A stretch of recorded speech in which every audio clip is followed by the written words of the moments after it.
Hi, I'm Richard Karn, and you may have seen me on TV talking about the world's #1 expandable garden hose. Well, the brand new Pocket Hose Copperhead with Pocket Pivot is here, and it's a total game changer. Old-fashioned hoses get kinks and creases at the spigot, but the Copperhead's Pocket Pivot swivels 360 degrees for full water flow and freedom to water with ease all around your home. When you're all done, this rust-proof anti-burst hose shrinks back down to pocket size for effortless handling and tidy storage. Plus, your super light and ultra-durable Pocket Hose Copperhead is backed with a 10-year warranty. What could be better than that? I'll tell you what, an exciting radio-exclusive offer just for you. For a limited time, you can get a free Pocket Pivot and their 10-pattern sprayer with the purchase of any size Copperhead hose. Just text WATER to 64,000. That's WATER to 64,000 for your 2 free gifts with purchase. WATER to 64,000. By texting 64,000, you agree to receive recurring automated marketing messages from Pocket Hose. Message and data rates may apply. No purchase required. Terms apply. Available at pockethose.com/terms.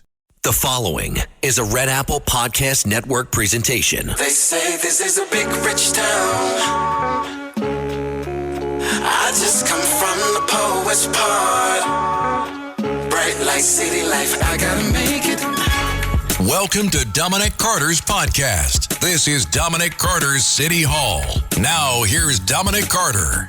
I'm coming to you from McAlester, Oklahoma. Red Apple Podcast, Talk Radio 77 WABC. You can listen to me, Dominic Carter, Monday through Friday, midnight to 1 a.m., midnight to 1 a.m. Trust me, folks, this is one of the most important podcasts I have ever done. I'm in Oklahoma as the keynote speaker for a child advocacy center. The centers do miracles every day, helping children that have been abused all around the country. This is my podcast.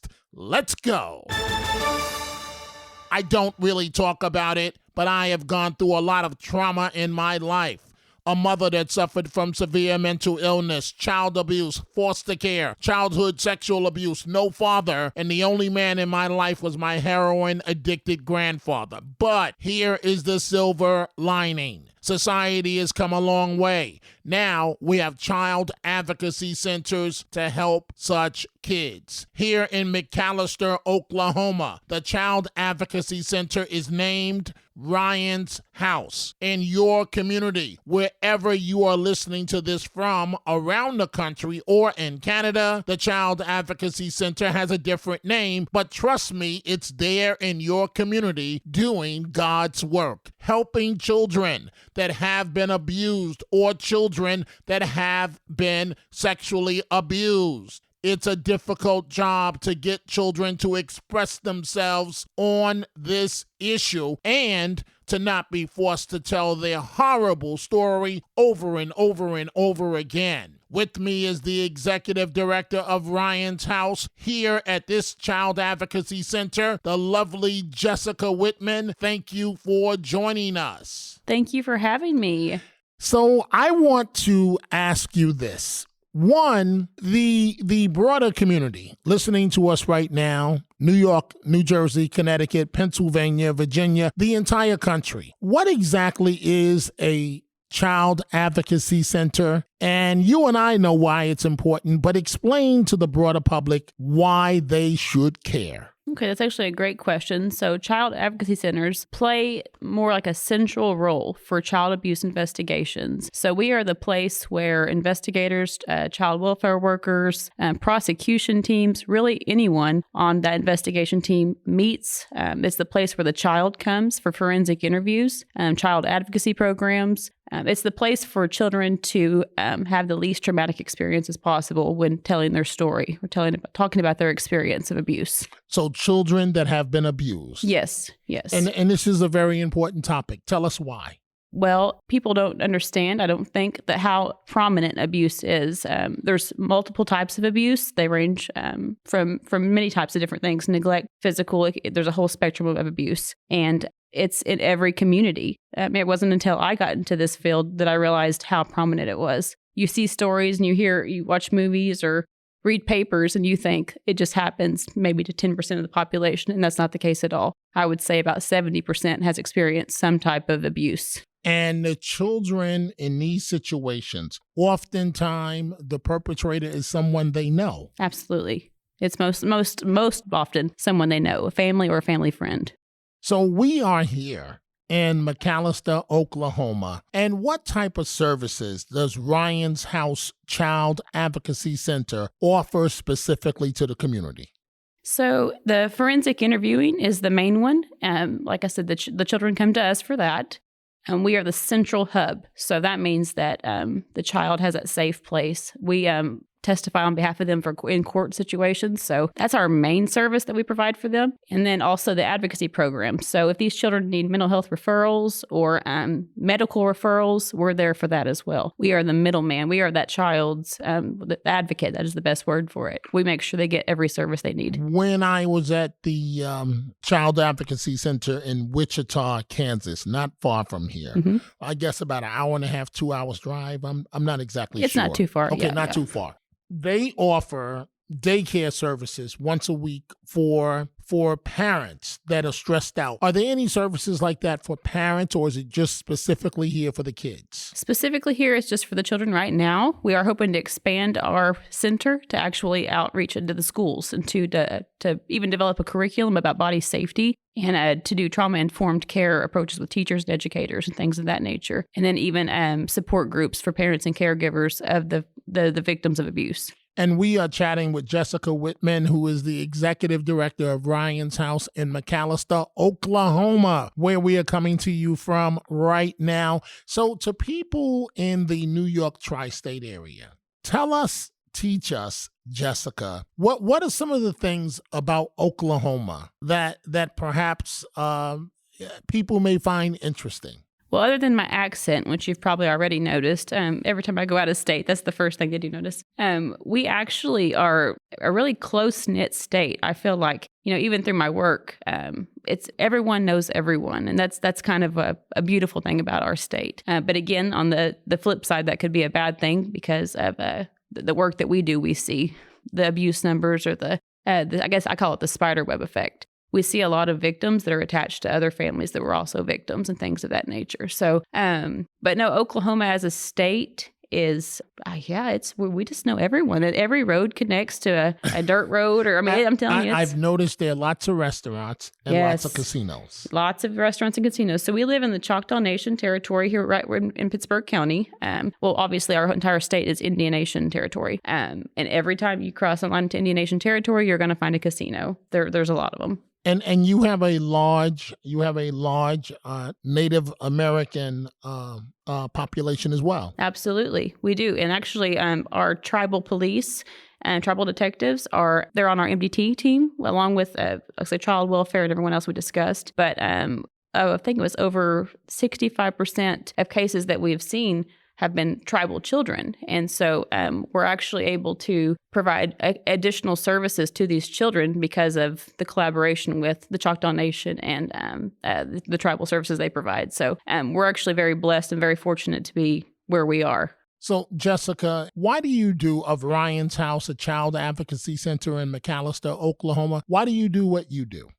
If you're in this position, as we've talked about before, you have to have a passion for it. This is my purpose in life. This is everyone who works with a child. This is our purpose.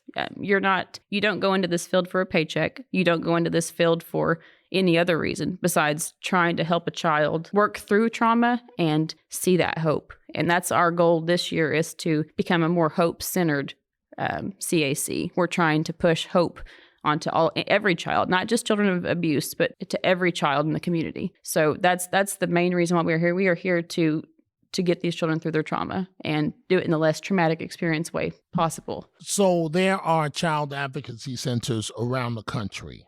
And if you had to say there's a few common themes, what would they be? The MDT team, so the working together is the biggest theme. We couldn't do what we do without our team.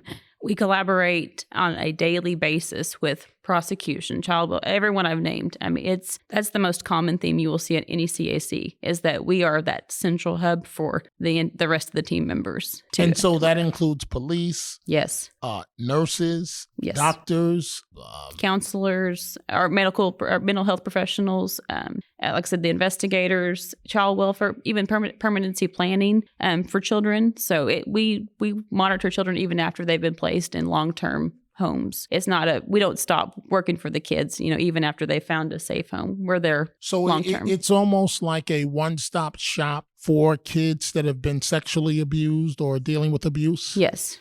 Yes, when they come to our center, the idea is to be that one place so that they don't have to go tell their story in a traumatic environment multiple different times to different people that make them uncomfortable. We're able to provide a friendly and safe environment for them to, like I said, tell their story and then receive those services and all those referrals. Now, I've seen some centers, they have dogs. And what do the dogs do, if you know? So the service dogs, we actually really can't wait to have one eventually. But so when children come into the centers, the dogs are there just as support. And you wouldn't believe the difference, because I've seen them at other centers myself, the difference between in a child's demeanor when those dogs are there. They help calm the child. They help ease them into the process as well. Because even though our facility is child friendly, it's not easy going into a new place, knowing that you're about to have to talk about your story that you may have not said anything about yet. So the dogs are a great way to open up that door and to help them become comfortable. Are there any stories with children that broke your heart? Yes. Well, everyone does, to be honest. I mean, there's no way I could not connect or feel some kind of, well, I'm super empathetic anyway, but there's no way I could not think about every child that has came through. They're on my mind every single night. But vicarious trauma, which we know is common in this field, I have a daughter who is visually impaired and blind in her left eye. And so when I see children come through who have special needs or anything of that nature, those are always difficult or a little extra difficult to deal with. And that goes back into making sure that we as in this profession are taking care of ourselves as well. And that brings up a good question. How do you balance? You're a mom yourself, but yet you're an extended mom, if you will, as the executive director of Ryan's House here in McAlester, Oklahoma. So how do you balance your personal life as a mom when you're dealing with kids that need tremendous help all day long? That's a great question, because it took me a while to be able to do that. I have to come home and literally shut down my mind and then go into mom mode and remember that I am there for them. But as soon as I'm back at my desk in the morning, or actually as soon as I wake up, I'm right back into what do I have to do today, or what children do I need to reach out to.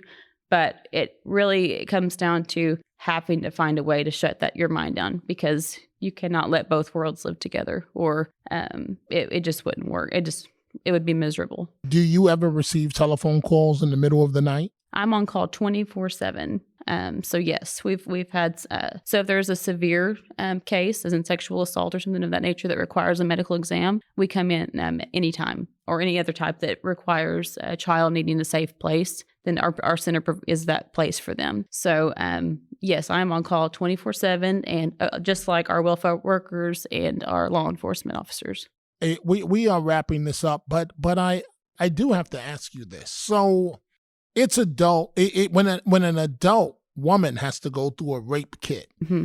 That's traumatizing in itself. Absolutely. So what happens in the event of a child? Do they have to go through the same thing?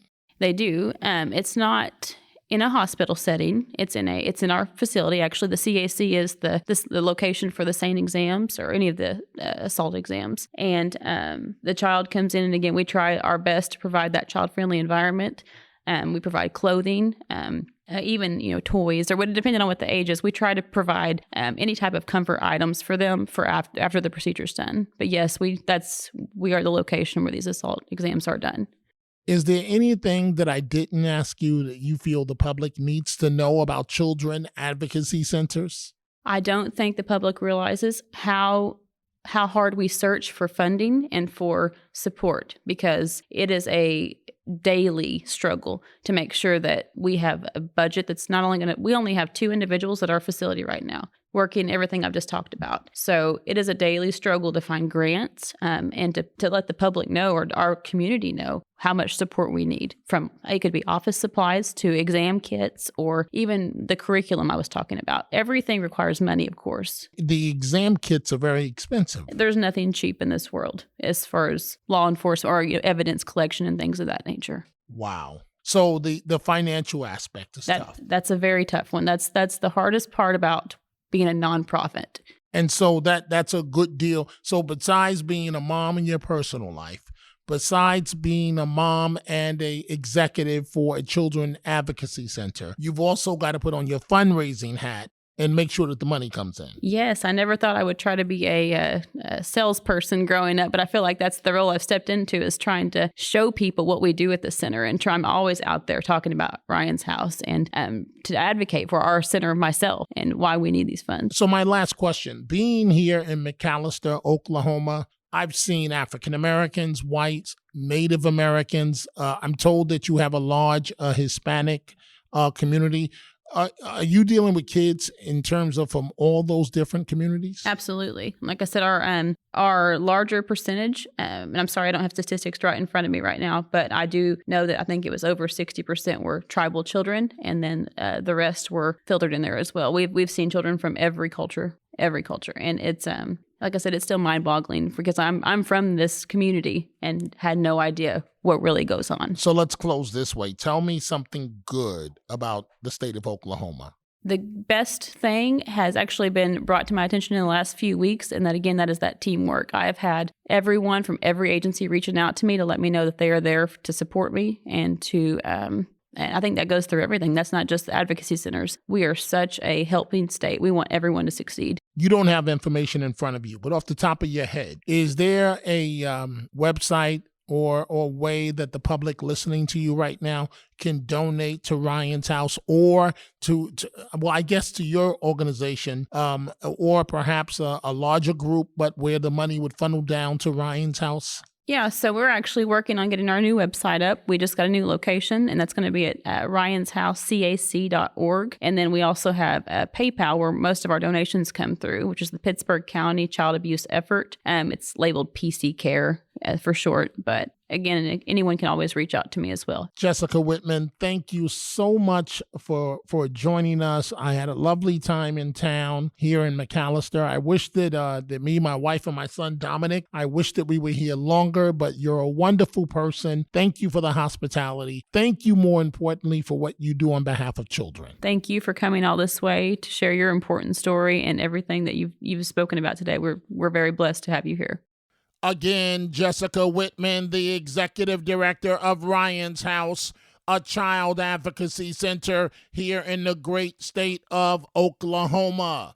Folks, if there ever was an organization around the country that needs our help, it is children advocacy centers. Look up your local one, and certainly please help Ryan's House in Oklahoma. They are doing wonderful, wonderful work. By the way, McAlester is about a 2-hour drive from Dallas, and in another direction, about an hour and a half from Tulsa, Oklahoma. I want to thank you folks for joining us, and that wraps up this edition. If you are interested in my book on my life, which is on these issues you just heard about, the book is titled No Mama's Boy. You can go to my website and I will personally sign a copy for you, or you can order my bobblehead doll. The website is DominicCarterOnline.com, or one word, DominicCarterOnline.com. You can catch me on 77 WABC weeknights midnight to 1 a.m. Also, go check out the Dominic Carter merchandise at the 77 WABC store, from Dominic Carter t-shirts to hats and much more. Go to WABCRadiostore.com. From Oklahoma, Dominic Carter, Red Apple Podcast, Talk Radio 77. WABC. Dominic Carter Socials on Twitter at Dominic TV and Facebook and Instagram. Dominic Carter TV. Email at dominic.carter@wabcradio.com. Until the next episode, be well. And as Dominic always says, stay positive. The glass is always half full, never half empty. Dominic Carter, City Hall.